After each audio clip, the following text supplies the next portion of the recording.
Hey everyone. So this video is going to be about the discriminant of a quadratic, right? And this is going to be part one of part two. So there's going to be a second video that we're going to be dealing with that you should watch after this one, okay? Well, not immediately after. You'll be able to do something else first. But in this video, we're going to see if we can analyze what the discriminant is and what it does.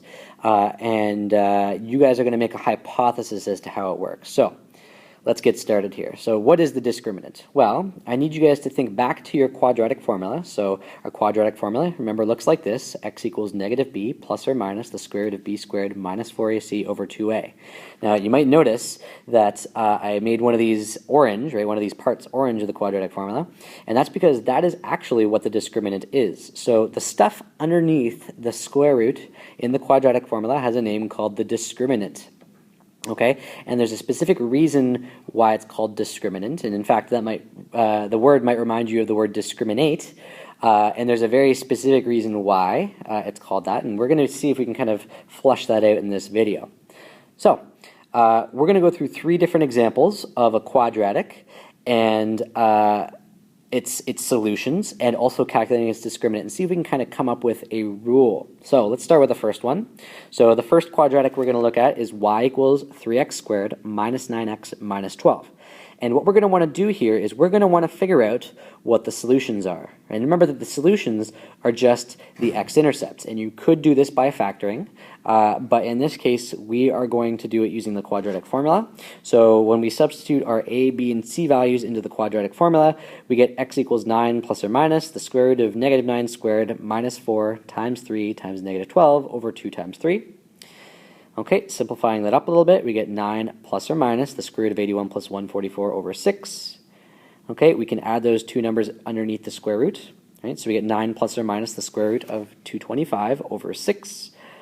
Right, square root of 225 is 15, so we get 9 plus or minus 15 over 6. And that's going to simplify into two possibilities, the first of which is x equals positive 4. So that'd be 9 plus 15 over 6 is positive 4.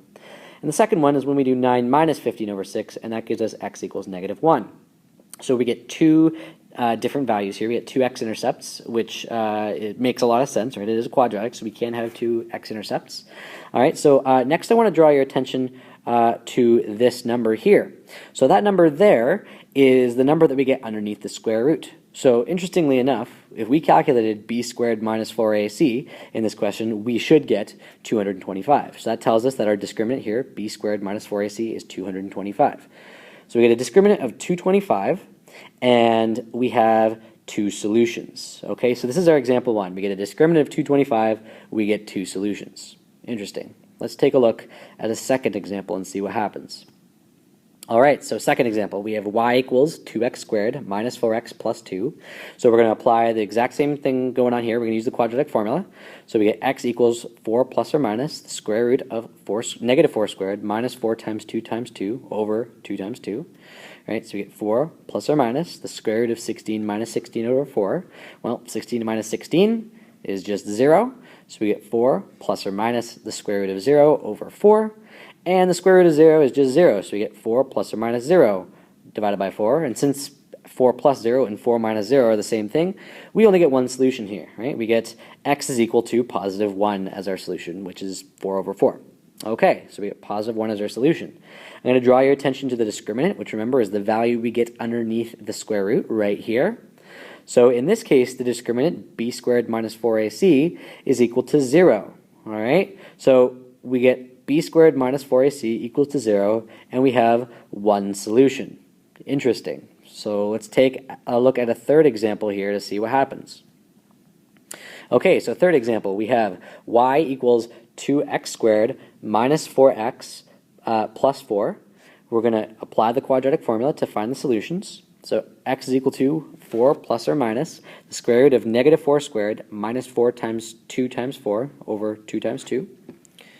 Simplifying this out a little bit, we get 4 plus or minus the square root of 16 minus 32 over 4. Well, 16 minus 32 is negative 16, so we're going to get 4 plus or minus the square root of negative 16 over 4, and now you should see a problem, right? We're trying to take the square root of a negative number now, which is an issue, and that means that we're going to have no solutions here, because we can't take the square root of negative 16. So let's draw our attention to the discriminant now. negative 16, right? So if you calculated b squared minus 4ac in this question, you would get negative 16. All right, so b squared minus 4ac is equal to negative 16, and we have no solutions. Interesting. So really quickly, let's just kind of recap the scenarios that we have going on here. So let's see. Actually, let me just create another page here. So another page. Okay, so in this case, in example 1, right, we had b squared minus 4ac is equal to 225, right, and we had 2 solutions.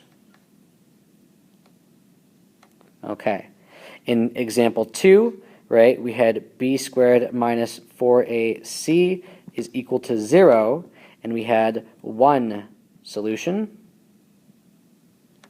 Okay, and in example 3, we had b squared minus 4ac is equal to negative 16, and we had no solutions. Okay, so I want you to stop this video, or at the end of this video, I want you to stop and I want you to think about what the discriminant has to say about the number of solutions that a quadratic might have. Think about it hard, guys. Take care.